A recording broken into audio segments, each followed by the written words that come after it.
Hey, howdy. We're back. Sorry, it's been a second, but I wanted to make absolutely 100% sure that my voice was not going to be shredded by the time I started doing videos again. And more than that, I didn't want my voice to get shredded because I was doing videos again. But we're good now. And now we can get back to wallpapers. There have been a couple of really cool updates, and I just want to highlight them for a second. Not only are there 3 prolific authors with updates in the works, there's been a QXY update, and I saw this, and this is the cutest damn screenshot I have ever seen. But I'm not gonna let myself get distracted, even though those polygon trees look really cool, and the little animals jumping rope are so adorable. I'm going to stop myself, and we'll come back to that. Because wallpapers. I can't let myself get distracted again, otherwise I'm never going to be able to do these. So, first one we got is visit the young girl at the snowy village with the Red Riding Hood effect equipped.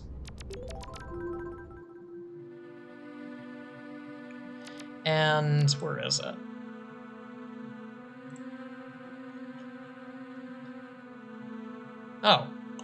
Oh, right.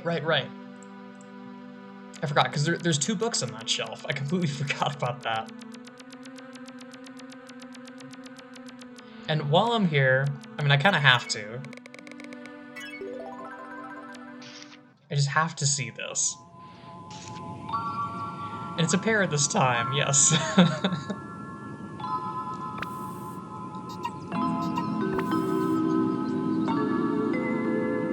I mean, that looks right.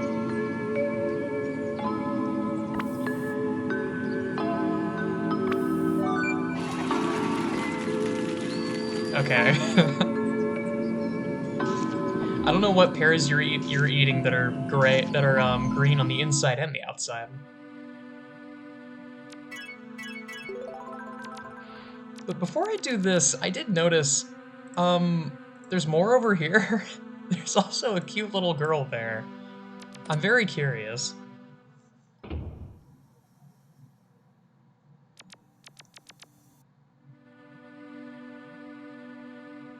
Huh.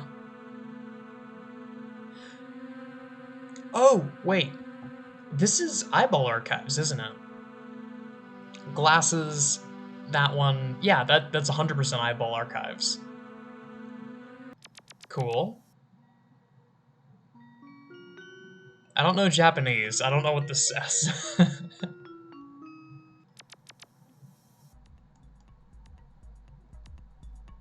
This is... What is this? This is a tribe settlement.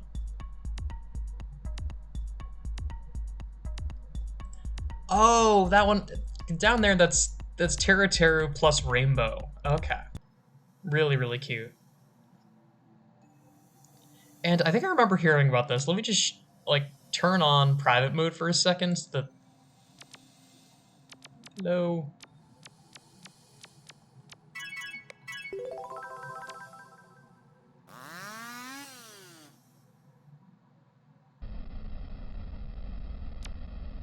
Ugh. Oh god.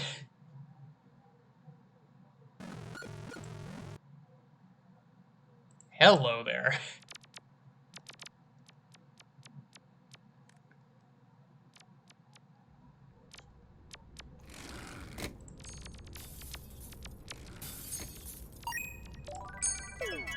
Alright, back to what I was actually doing. Which was, Snowy Forest. So, this might not look like that much of a shortcut, because this doesn't actually lead to Snowy Forest, this leads to Marble Ruins. Are we gonna get to see the unicorn? No.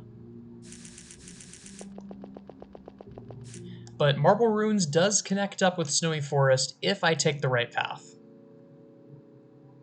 And I vetted this path in advance, because there's not really a super clean way to get to Snowy Village. This is basically the best we have. So I have to take this orange path all the way across.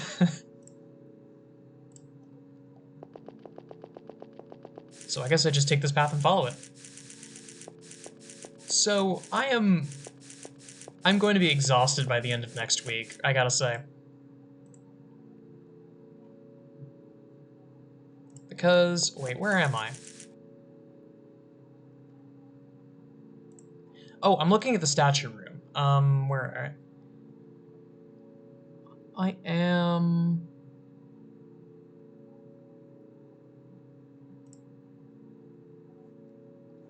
Ah, wait, I went up this way. Garden's right there.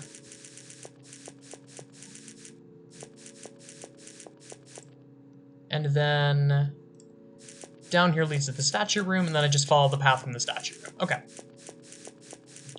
So, my director is insane, and he decided to, this weekend, have 2 different concerts in 2 different places. Well, this is cool.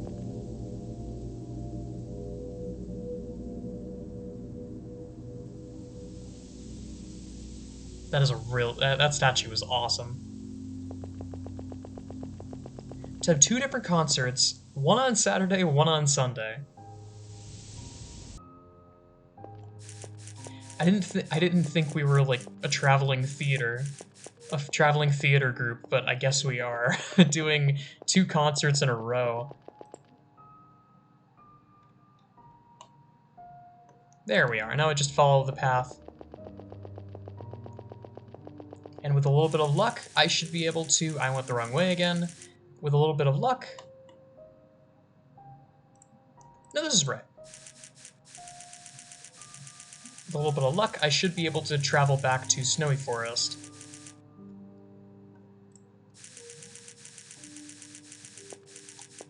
But the Saturday concert's going to be a charity thing with...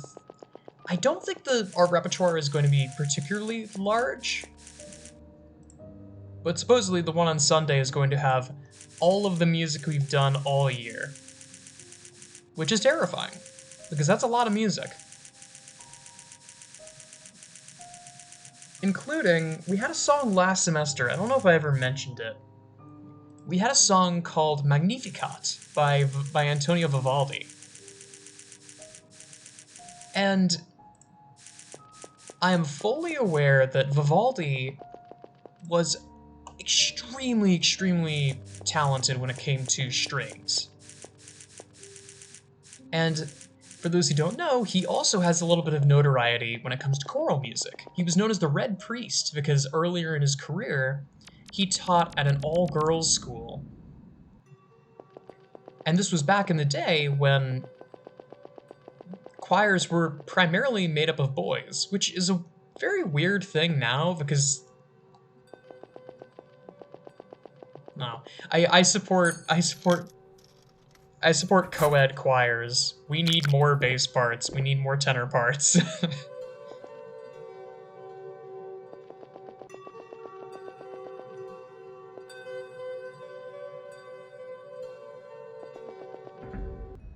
That music's cool. It kind of reminds me of... It really reminds me of something out of Starbound, which I've got to play Starbound on the channel at some point because it's so good. Heck, maybe I'll, like, wrangle some friends or, like, put out a call for people who want to do Starbound, like, Starbound Fracking Universe multiplayer. Hello, have I seen you?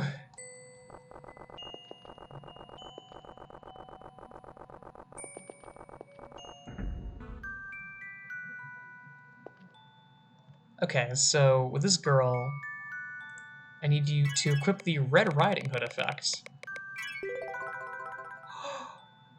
Oh! Oh my god! Wait, that's so cute.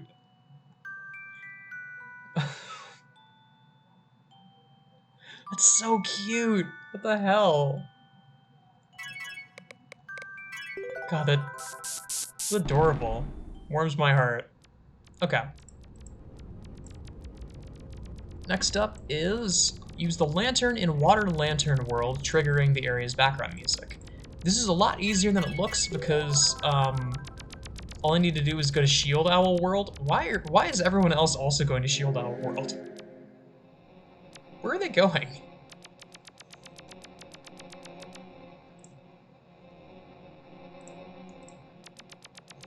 The thing about Vivaldi is that he has a lot of talent when it comes to both string arrangements and when it comes to choral arrangements. The trouble is that he has a lot of the trappings of choral writers. Especially because he was from the Romantic period, and common Romantic period L, unfortunately. There's a lot of composers that make very similar mistakes because it was just a mark of the times. Okay, so this next one is a doozy. You might notice that it's, for once, actually using all three lines. There are 5 different NPCs scattered throughout, I think it's Rio and Wataru worlds, the Black Hole Girls, and all 5 of them give you menu themes when you interact with them. And they only appear once, and they're meant as like little landmarks for getting there for the first time. If I look up 28, the 4 locations are Decrepit Dwellings. I'm just gonna right-click to make links in new tabs. Verdant Promenade, Forgotten Megalopolis. Tomb of Velides I'm going to forego because I know for a fact that I already have it. Because if you notice, this is the one that I use. It's the purple stars one. And the last one is 45, which is Luminous Lake. Pretty sure I have this one too, but I'm gonna go just in case. And let's see.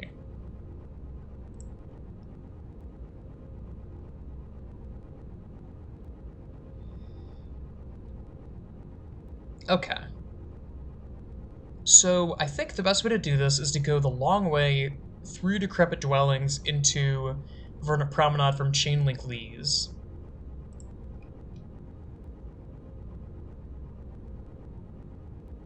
And then from Verdant Promenade to Forgotten Megalopolis. And then on a completely different trip, go to Luminous Lake. This is going to take ages because of Desolate Hospital. Because I remember Desolate Hospital being a massive pain in the ass.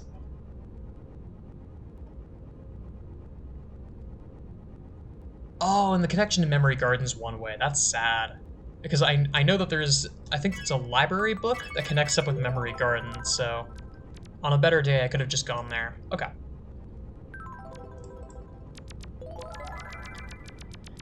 So there are a couple of trappings when it comes to choral music. And they're not trappings that you really think of very often when it comes to actually listening to the music. Like I said, a lot of this music was originally written for either all girls or all boys or arrangements. I'm fairly certain Magnificat was co-ed. Or at least the arrangement that we're singing is co-ed. But that doesn't mean that the vocal ranges are. Just because you swap out the instruments doesn't mean the instruments... Just because you swap out the instruments, it doesn't mean that the instruments are going to have an easier time hitting the notes.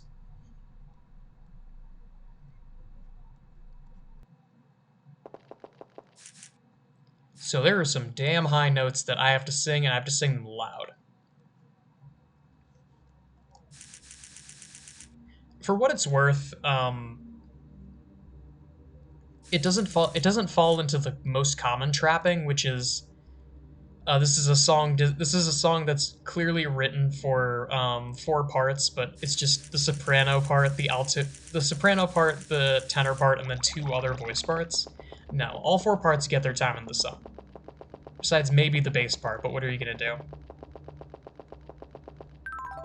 I think I've sung like probably 5 songs total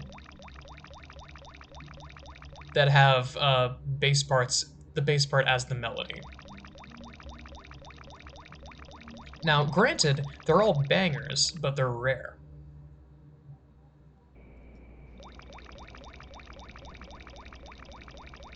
Another piece that we're going to be singing for the I think it's either the Saturday or the Sunday, I don't remember which. They're kind of blending together in my head a little bit. is you might have heard of a piece called Carmina Burana. You probably don't know it by name unless you specifically sought out the piece before, but you'll definitely know it off of this. It's the piece that has the O Fortuna. The like, I'm not gonna be able to remember the words. Semper precis, ba ba ba ba ba ba ba ba ba ba ba. That's O Fortuna. And I'd go so far as to say it's some of the most well-known music of its type. Because it's often used as stock.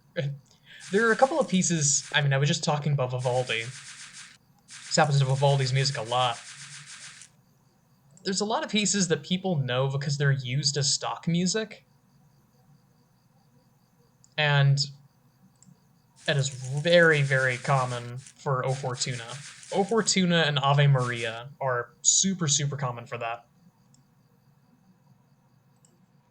Because O Fortuna and Dies Irae are both in...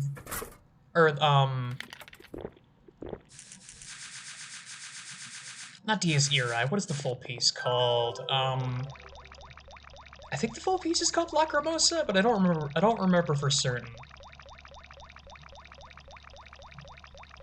There's some wires crossed. But they're often used, at least as a motif, if the creator of the music wants something that's very like somber but in a powerful way. O Fortuna is the king of that.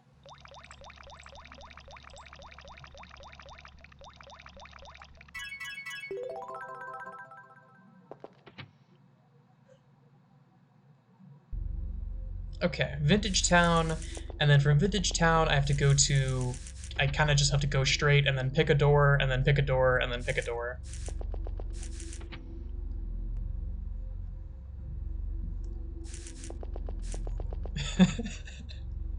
You know what? I just had a really funny idea for Tukey World.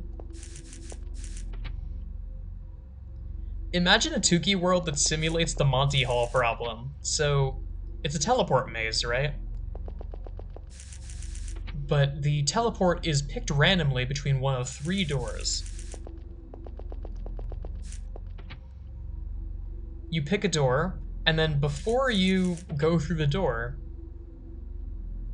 it will show one of the other doors that was incorrect. It'll just open it up and show that it has nothing behind it. And then you have the option to change your answer. Because that problem has kind of fascinated me. I saw a video from the coding train about it, and it sort of reminded me how cool that problem is. Because, I mean, let me talk about Monty Hall and then I'll talk about coding train. The Monty Hall problem, it's based on the game show Let's Make a Deal. And the shtick with it is that, like I said, there are 3 doors. The contestant would pick one door, and then Monty Hall would stop them and open one of the wrong doors to reveal a goat. He would then ask if the contestant would like to change their answer.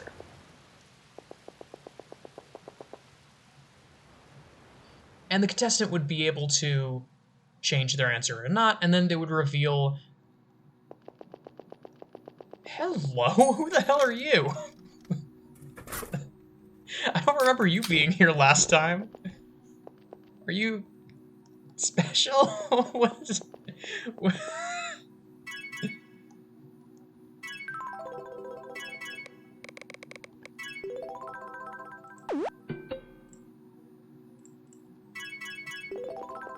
Who? What? Okay.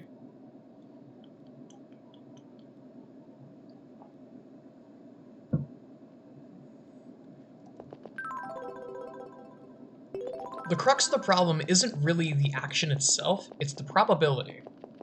The math behind it is really interesting because, as it turns out, it's not it's not super straightforward when it comes to figuring out what the chance or what your chances are whether you choose to switch or not.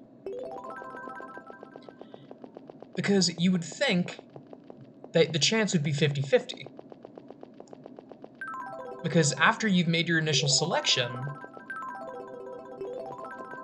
you're given a second choice, but this choice is only between two doors, so it should be 50-50, right? Well, actually, no.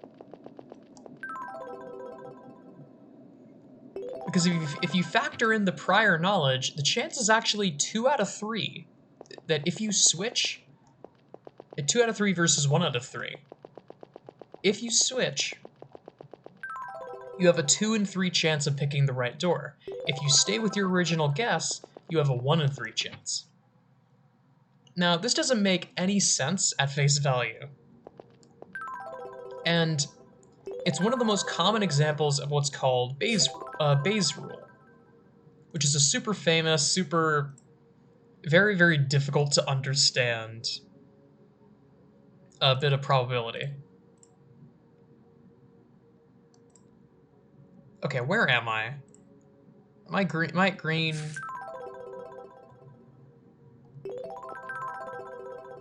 Okay, let me just stand here. I'm at green, right. Okay.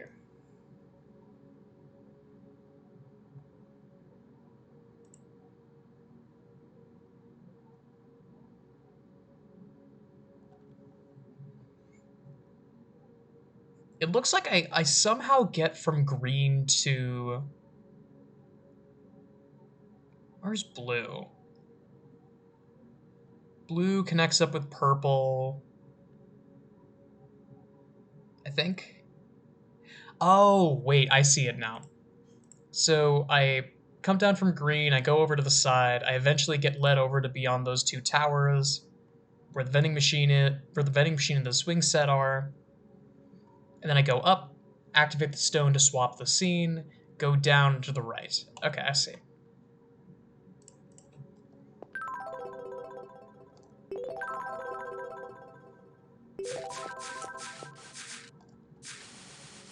And Bayes' rule is super, super weird to understand, but it's also super, super common.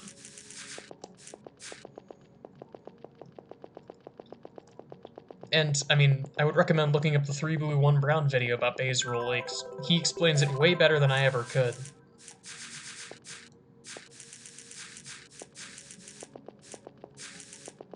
But it's super cool, and it's super weird, and it's very counterintuitive. Swing set.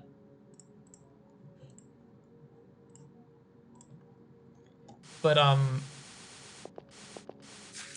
to touch on the coding train for a second. Coding train, really, really good, computer science educator. Frankly, one of the best. Dude, I think his name is Daniel Schiffman, and I believe he teaches at NYU, I think? That sounds right. I believe he teaches at NYU. Super passionate guy, and even if you're not... the word gets thrown around a lot that you know, I'm not a coding person. Even if you're not a coding person, the content is extremely cool.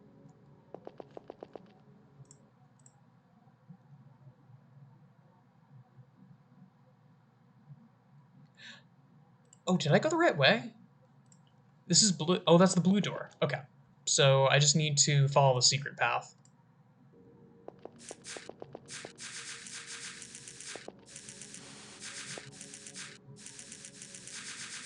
There we are. But super, super good computer science educator, super good educator in general. The dude is extremely passionate.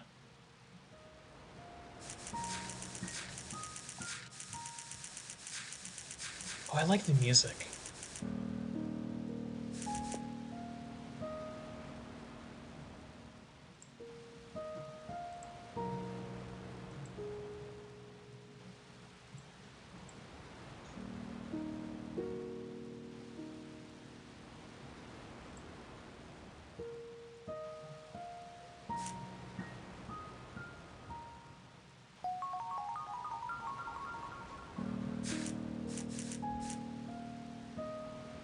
Oh, that batch. Have I already gotten all 5 of them? Hang on, it would be down in challenges.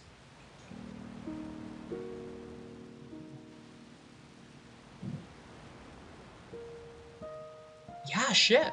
All 5 black hole girls in Rio's worlds. Let me just check to make sure these are all Rio worlds.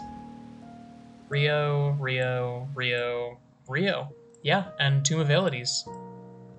Damn. Okay, that was... took less work than I was expecting. Okay, last thing I'll do for today. Save the victim in the snowy forest, then interact with the phone booth in Fossil Lake.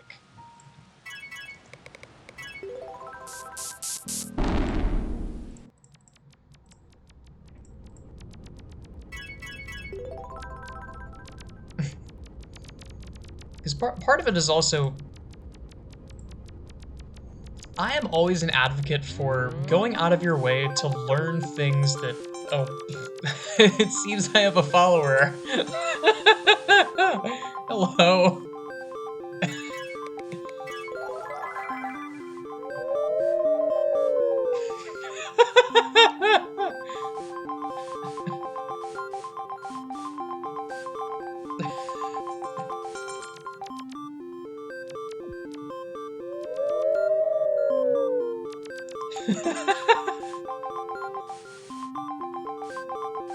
I'm always an advocate for going out of your way to learn things, even if you're not the kind of, as I said before, like that kind of person. Like going out of your way to watch computer science videos, even if you're not a CS person. Going out of your way to watch history videos if you're not really a history buff. Because it's healthy. You gotta like broaden your horizons. If you only watch and look at things that you're comfortable with, you're never gonna learn much outside of your dedicated subject area. Which is, I mean, to a certain extent that's good, because then you can concentrate on that one subject area. You can get really, really good at math, you can get really, really good at computer science. But that's also all you do.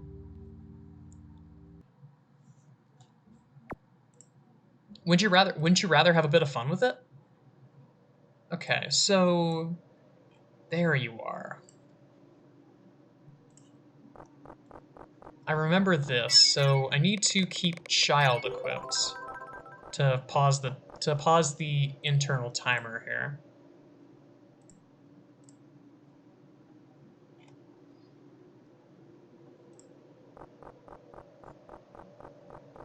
I'll align myself with these 3 trees and then head straight up.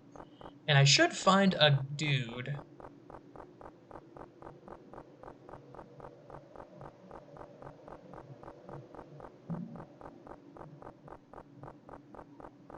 Who's been stranded here.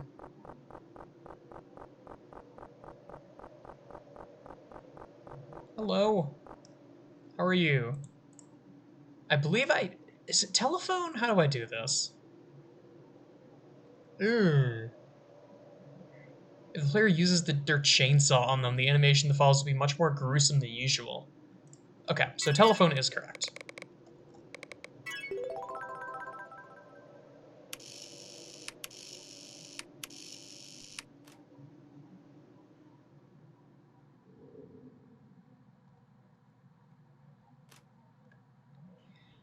Okay, so they're safe.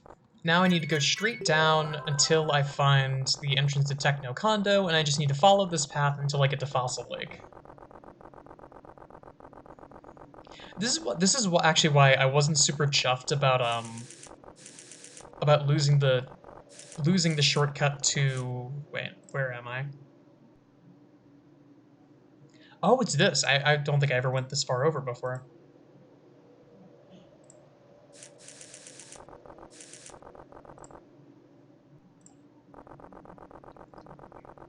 This is why I wasn't too chuffed about losing the phone shortcut to Sugar Road, because I was going to lose it anyway.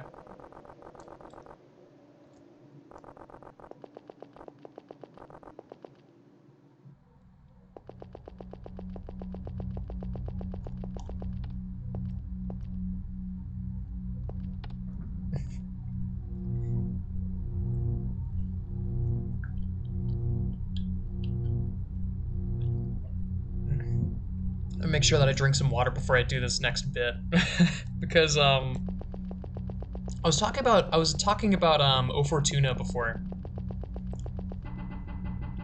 and you might wonder why I was complaining about it, because that seemed like pretty firmly within my range.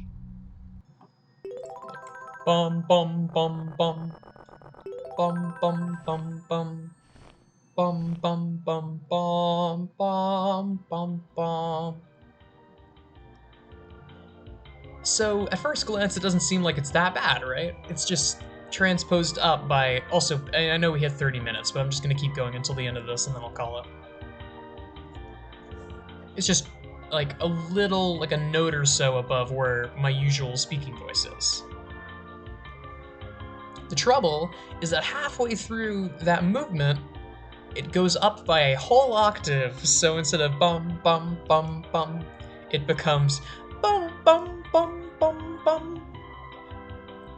Reminder, at full volume, like as basically as loud as I can sing, I have to sing Semper Crucis Odin Bortis and then up another third Semper Crucis Odin Fortis.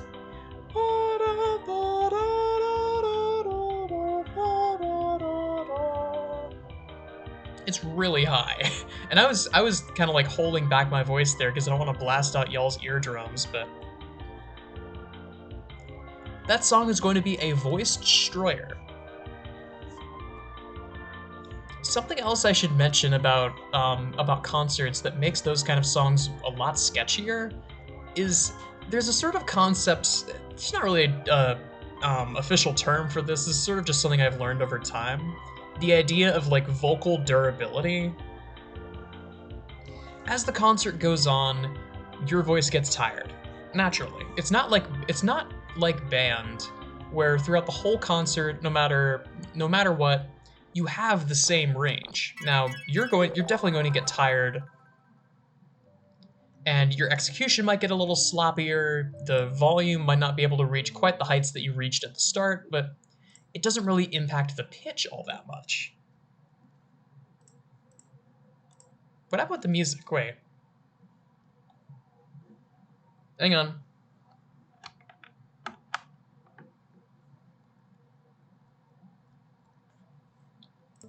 There we are.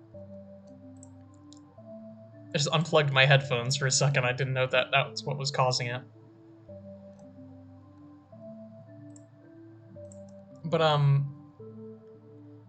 with chorus, it's a lot harder because when you're doing a super long piece or a super long string of pieces that are all require you to go up super high or to sing super loudly, after a certain point your voice just gives out. Your voice just, after a certain point, you just cannot hit the notes in the higher and upper parts of your register. They're just blocked off.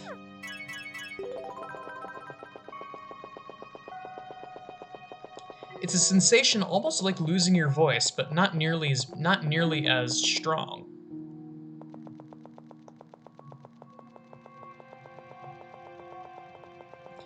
And remember those high notes that I was just singing? Well, imagine for a moment that song is at the very tail end of our repertoire, which is what I fear is going to happen. Our director hasn't disclosed the order of the concert yet. He's going to do that tomorrow. If O Fortuna is at the end of our repertoire, I am not going to be able to hit those notes because there are too many pieces that are already going to wear my voice down to a nub.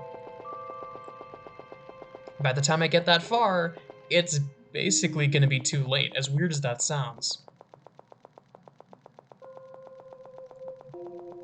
I know this is the wrong way, but I want to stop here for a second and get a nice cue.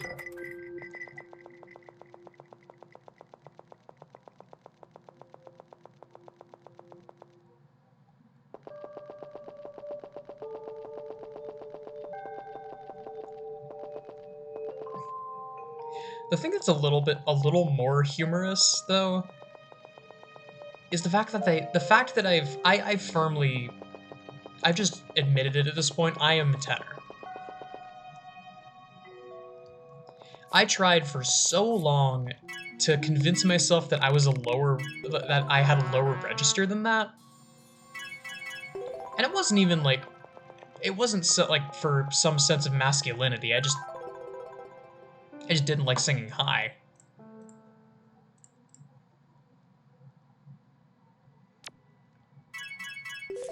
But my director in high school, I I think he saw himself in me. It was the kind of thing of like, oh, this kid doesn't think he can sing tenor, but he's gonna grow up and be a tenor. He reminds me of me before the weight of the world crushed my spirits, etc. So he pushed me to sing a lot higher than I was comfortable with, and I gotta say, it worked. Flash forward a few years, and I've fully accepted that this is my register.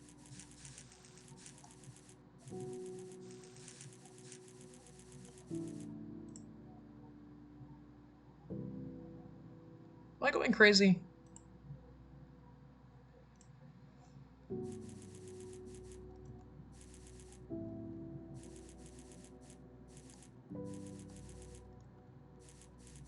Ah, there we are.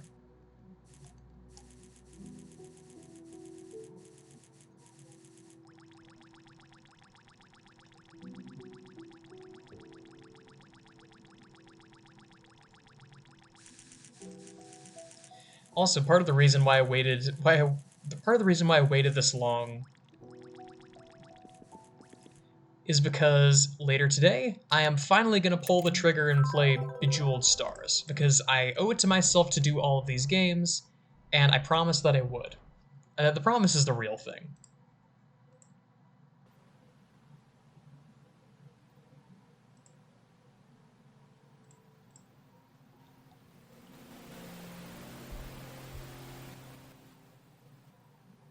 Like, as much as I want to say it's mostly for my sake, it's mostly for y'all's sake, because, again, it's for archival. Who the hell else is going to cover Bejeweled Stars and, you know, repeat to themselves loudly for an hour, yep, this is just Candy Crush, it sucks. I don't think I'm going to enjoy it very much, but hey, at least I can say I played it. And that will truly be the end of the PopCap games in terms of having touched on every single game. Now, again, I will go back and completely finish every game. I'm moving Gyromancer to the end of the list, but I'm just gonna go out and come out and say that I will finish Gyromancer. It's not gonna be right now. It has been pushed to the end of the list for not respecting my time, but I will still play it to completion, and you can take my word for that. You can hold me to that word. I will be finishing Gyromancer if it kills me. I'll be finishing all of these games if it kills me, frankly. Because I said I would. If nothing else, I'm a man of my word. I know I've said that this may as well be my catchphrase between Yick, between the PopCap stuff. It seems like the thing I say more often than anything else. I'm a man of my word, I'm a man of commitment. If I say I'm going to do something, it could take a day, it could take a week, it could take a year, I will do it. And this is no exception. So you can hold me to this word. I will be finishing all of the PopCap games, whether I like it or not, because it's a promise.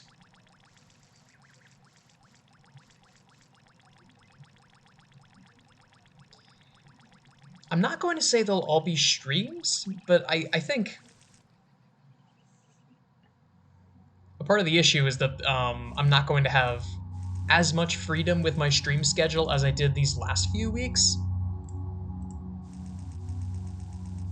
Because next Sunday I'm going to be completely booked because of the concert, and I don't want to, I don't want to hurt my voice beforehand. and I'm not going to be able to do it after because I don't want to hurt my voice after the fact.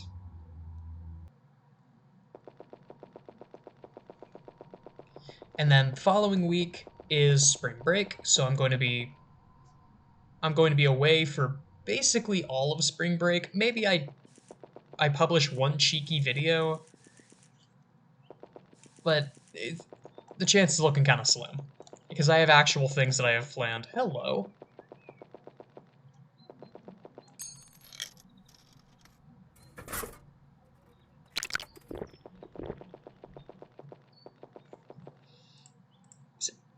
Ah, shit, is it Billy the Kid? I actually forget. I haven't...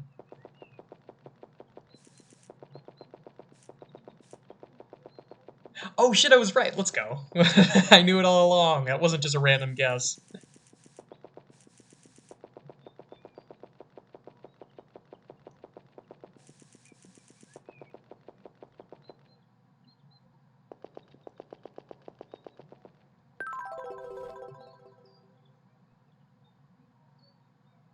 Oh shit, it's a Zarashiki. Aren't they one of the... Am I going crazy? Hang on. Freaking... No, I mixed up Zarashiki with Takatomi. No, they're not one of the authors that are updating.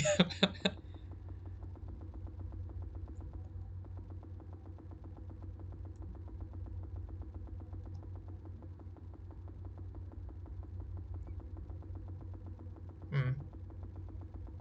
It is kind of a shame that Plated Snow Country is sequestered off to its own little thing, because Plated Snow Country is a really cool name for an area.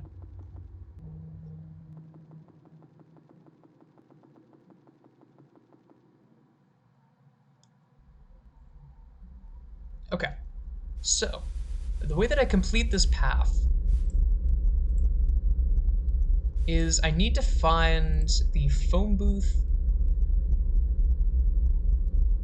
Oh, right, it's right here. So should be this room right here.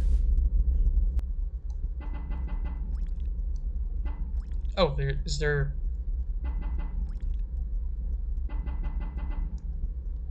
Oh, right.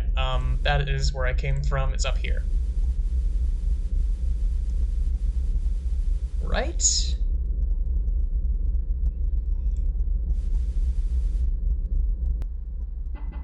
Ah, yes, right. Okay, so the ones that have nothing in them have that. I got a phone booth badge. What's this one? Is this the one for just using every phone booth? Let's see. Uh... MVP? Yeah. That's the phone booth badge. God, there's a little bit of Z fighting there.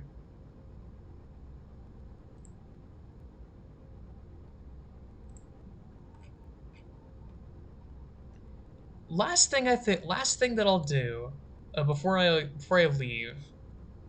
So let me just update this. Next up is Isometry World, but we'll do that tomorrow. Last thing I want to do is I want to find a new badge to have as my icon. That's really cute. I kind of want to pick one of the animated ones.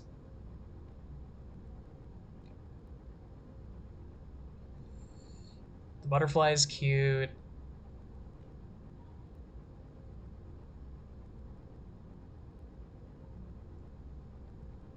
This one is so damn cute.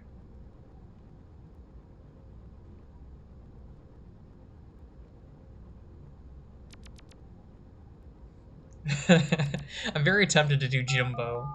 I feel like I'd be stealing Pareko's thunder there.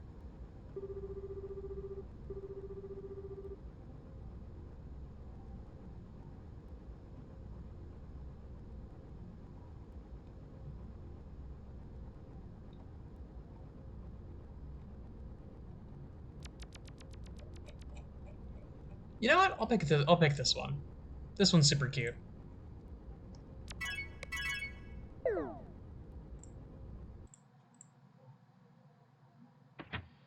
Oh, Vertigo.